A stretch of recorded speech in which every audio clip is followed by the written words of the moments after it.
ఈ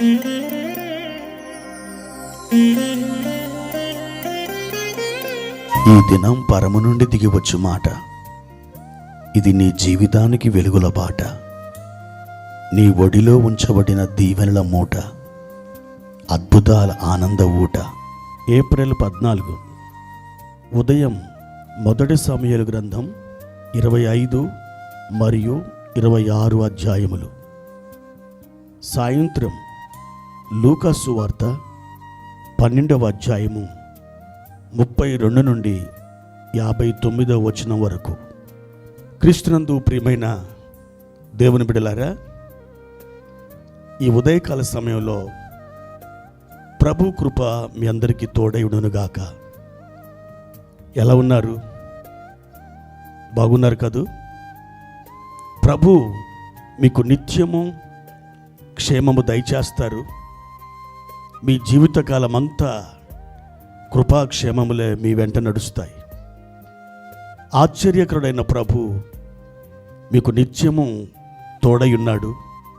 ధైర్యం తెచ్చుకొని ప్రభు యొక్క కృపలో మీరు ముందుకు సాగి వెళ్ళండి. ఈ దినం ప్రభువారు మనకు ప్రత్యేకపరిచిన వాక్య భాగాన్ని చదువుకుందాం. 34వ కీర్తన 1వ వచనాన్ని చదువుకుందాం. నేను ఎల్లప్పుడూ యెహోవాను సన్నుతించెదను, నిత్యము ఆయన కీర్తి నా నోట ఉండును. ప్రియమైన దేవుని బిడ్డలారా, స్తుతి యొక్క శక్తి, స్తుతిలో ఉన్నటువంటి అద్భుతాలు, స్తుతి ద్వారా జరిగే మహత్కార్యాలు అన్నీ అని మనం చెప్పలేం. విస్తారమైనటువంటి అద్భుతాలు మనం స్తుతిలో చూడవచ్చు. పరిశుద్ధ బైబిల్ గ్రంథంలో స్తుతికి వ్యాకరణం ఇచ్చినటువంటి వాడు దావీదు భక్తుడని మనం చెప్పుకోవచ్చు. అంత అద్భుతమైన స్తుతివీరుడు దావీదు. కష్టాల్లో, నష్టాల్లో, దుఃఖములో, బాధలో, వేదనలో ఆయన దేవుణ్ణి స్తుతించడానికి తన్ను తాను దేవునికి సమర్పించుకున్నాడు. పరిశుద్ధ గ్రంథం స్తుతులతో మునిగి తేలుతున్న గ్రంథం.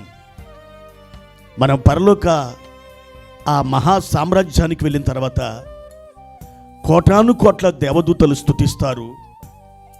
పరిశుద్ధులందరూ కూడా ప్రభుని స్తుతిస్తారు. భవిష్యత్ కాలంలో మనం వెళ్ళబోతున్న ఆ మహిమ ప్రపంచం స్తుతులతో ప్రతిధ్వనిస్తుంది. ప్రియమైన దేవుని బిడ్డలారా, మీ జీవితంలో ప్రతి పరిస్థితుల్లో కూడా ఆయన్ని స్తుతించడానికి మిమ్మల్ని మీరు దేవునికి సమర్పించుకోనండి.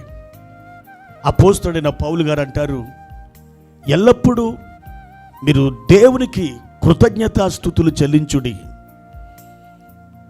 ఒక ఆదివారం మాత్రం కాదు, లేక ఒక శుక్రవారం మాత్రమే కాదు, మనం ఎల్లప్పుడూ దేవుణ్ణి స్తుతించవలసినటువంటి వారమై ఉన్నాం.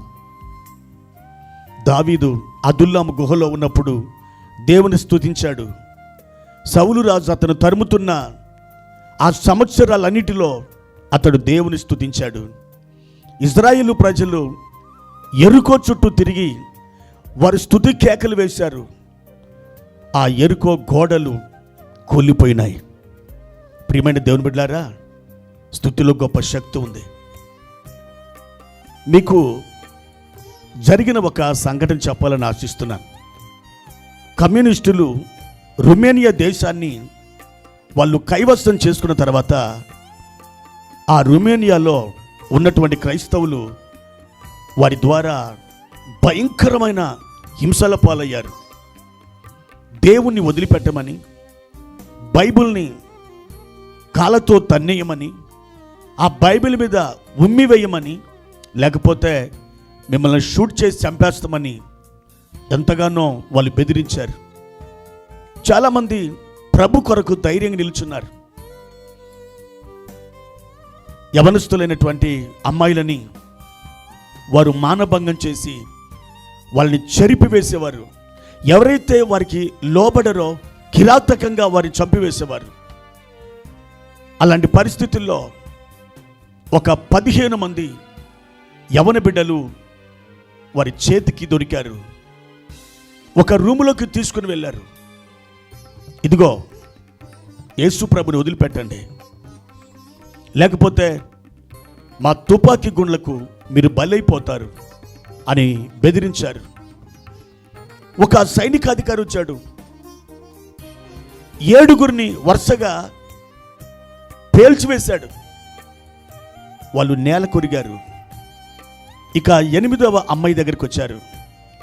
ఆ అమ్మాయి పేరు ఎవీ హోడ్జెస్. ఈ అమ్మాయి బాల్యప్రాయం నుండి దేవుని స్తుతించడం అలవాటు చేసుకుంది.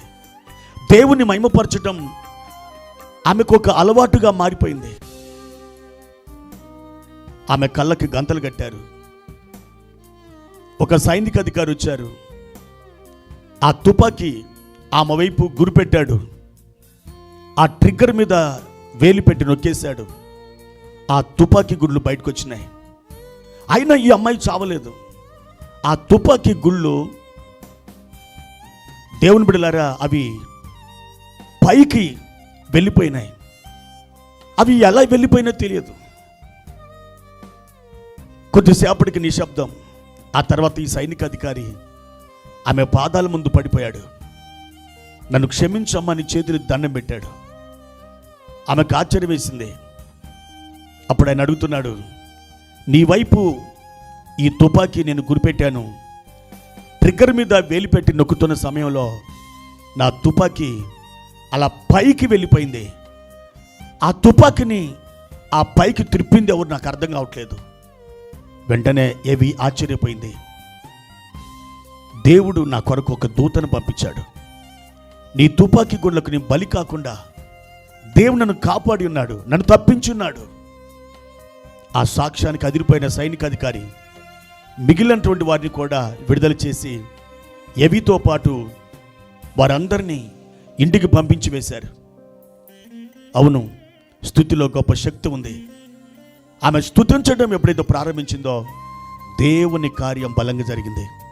ప్రియమైన దేవుని బిడ్డలారా, ప్రతి విషయంలోనూ ప్రతి సందర్భంలోనూ మీరు దేవుని స్తుతించడం ప్రారంభించండి. ఆ స్తుతులు మీ నోట ఉన్నప్పుడు ఒక అద్భుతాన్ని మీరు చూడగలుగుతారు. దేవుడు మిమ్మల్ని ఆశీర్వదించును గాక. ప్రార్థన. ప్రియమైన తండ్రి, మీ ఘనమైన పరిశుద్ధ పాదాలకు వందనాలు. ఈ ఉదయకాల సమయంలో మా ప్రియులను ఒక్కసారి దర్శించండి. అన్ని విషయాలలో ప్రభు, అన్ని సందర్భాలలో మేము మిమ్మల్ని స్తుతించడానికి మాకు సహాయం చేయండి. మీ కృపా హస్తాన్ని చాపండి. ఘనత, మహిమ, ప్రభావములు మీకు చెల్లిస్తున్నాం. యేసు నామములో అడిగి వేడుకుంటున్నాం తండ్రి. ఆమెన్.